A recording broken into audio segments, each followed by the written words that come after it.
Okey, sekarang kita berada di tempat terhasilnya helaian batik yang cukup istimewa ni. Jadi Farah, kat sinilah tempat mencanting dan mewarna. Ya, betul Nisa. Sinilah kita canting dan juga mewarna.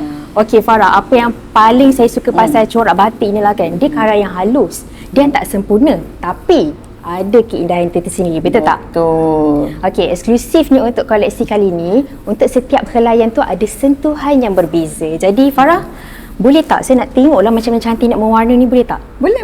Okey, Saya jom. tunjuk sekarang. Okey, jom. Okay, Nisa. First, kita kena melakar dulu. Lakaran actually was designed by me. Wah, Farah buat Betul, I design untuk koleksi Embun Fajar. And the reason kita buat lakaran dulu sebab kita nak make sure that the design consistent throughout the whole canting process lah. Sebab you tahu kan, kalau canting ni, once you start canting tu, you memang tak boleh stop dah. So that's why we buat lakaran dululah. Kalau tak, susah lah. Macam tak boleh padam kan, tak cantik lah kan. Lepas lakaran kita akan buat apa pula? Lepas lakaran kita akan mencanting. Second step, part yang you excited sangat tu adalah mencanting. Wah, nak canting ni kena pakai apa ni? Canting kita pakai campuran wax, white wax tu dengan rosin ataupun we call it bahasa Melayu damar. Okey. Kita actually memang guna parts punya servis saja sebabnya kalau kita tukar another artist, dia stroke dia jadi lain sikit.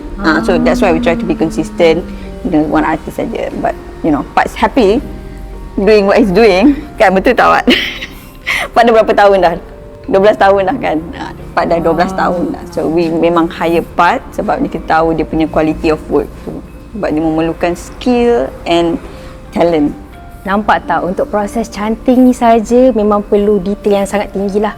Inilah yang membuatkan koleksi Embun Fajar ni special. Betul tak Farah? Betul.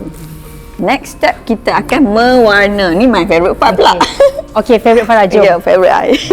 This is my favourite, mewarna. Okay, sekarang Niza tengah mewarna our second option, which is the pelikan colour. We have actually two option untuk Siti Khadijah punya koleksi, Embun Fajar punya koleksi, off-white and also pelikan. Okay, jadi Farah ke yang decide dua colour tu?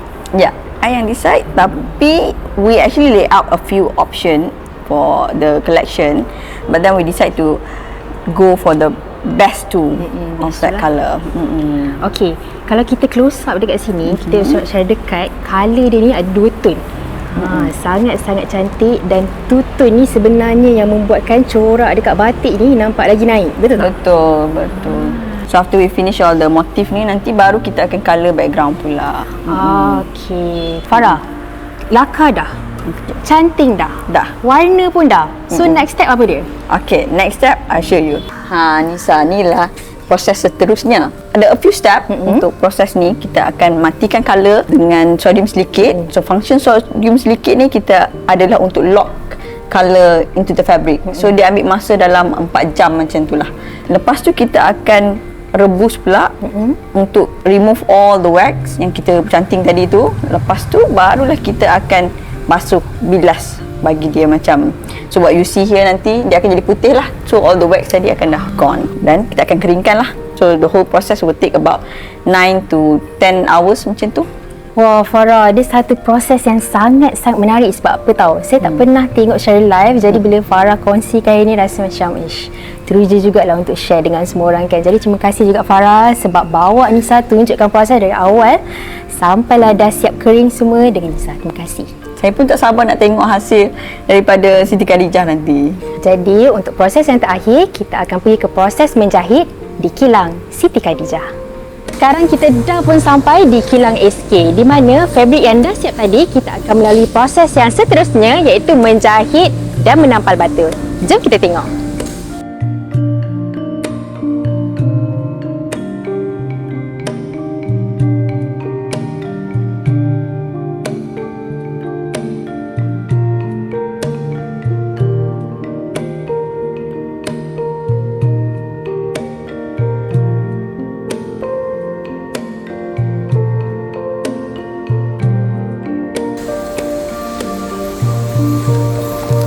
Dan akhirnya inilah hasilnya, sebuah koleksi yang bermula daripada sehelai kain kosong melalui proses seni batik tradisional dan sentuhan jemari emas yang penuh ketelitian.